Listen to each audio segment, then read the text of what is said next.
Olá, caros internautas, estamos aqui para mais uma videoaula. Desta feita, vamos abordar fitomoléstias em fotos. Nós estamos vendo aqui à esquerda a doença chamada carvão do feijão de corda ou do feijão calpi, né? Então, essa é uma importante doença com a presença de sintomas necróticos, né? Evitar a todo custo irrigação por aspersão.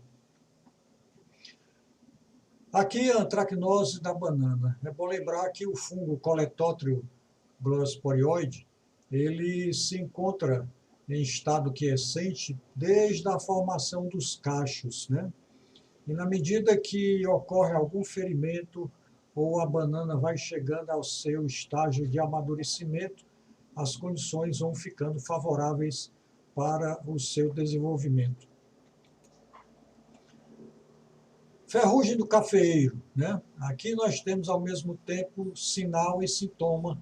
Sinal, as estruturas do patógeno, constituída aqui por essas manchas amarelas dos uredósporos, né? O carvão do milho, aqui nesta foto, uma doença muito comum também. Enquanto a ferrugem do cafeeiro, no café sombreado é possível você conviver, no café ao sol, você tem que preferencialmente utilizar variedades e espécies resistentes, né? O fundo preto do tomateiro, muitas vezes, ele está relacionado à deficiência de cálcio ou à indisponibilidade do cálcio para a planta. Então, muitas vezes, o agricultor faz o plantio do tomate sem ter corrigido a acidez do solo, né? A murcha de Sclerotinia-Rolfs, em solos plantados repetidamente com solanáceas, esse fungo ele vive no solo, é aconselhável, no caso, a realização de uma rotação de cultura. A antracnose do abacateiro é uma doença muito comum, principalmente em pós-colheita, mas preferencialmente deve-se manter os pés de abacate apresentando bom arejamento, fazendo a eliminação dos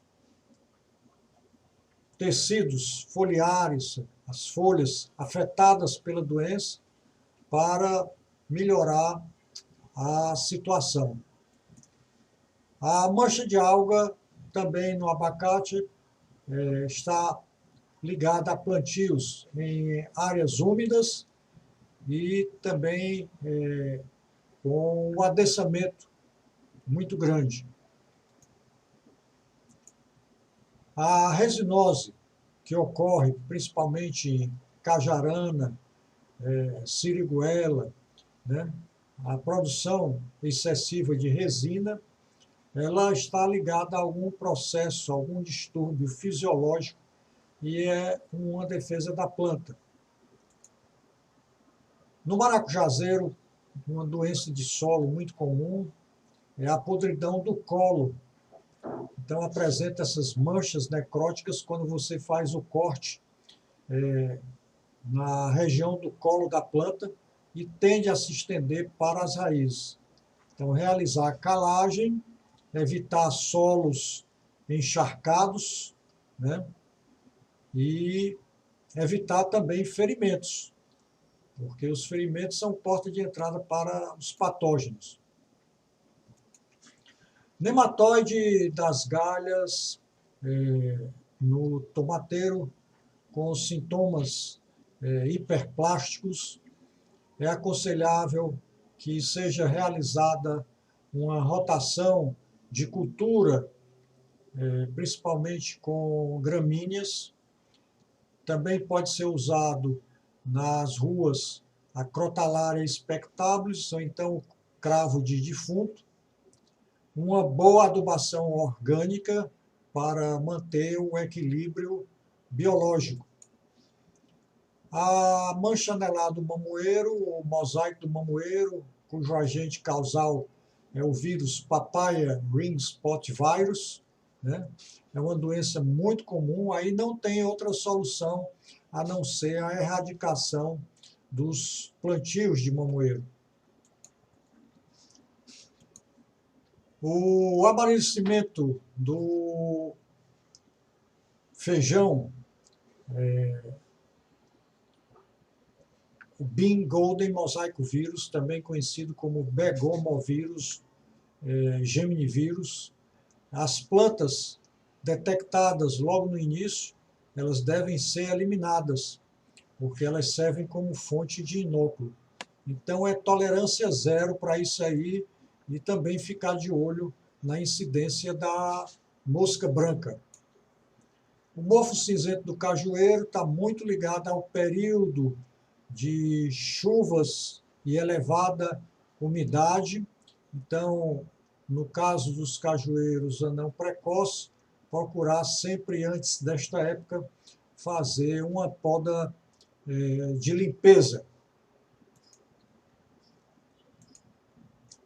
Normalmente, plantas voluntárias que ocorrem nas margens do plantio, dentro do plantio, elas devem ser eliminadas. A prática do hogging deve ser adotada porque ela serve de fonte de inóculo, e isso não é aconselhável.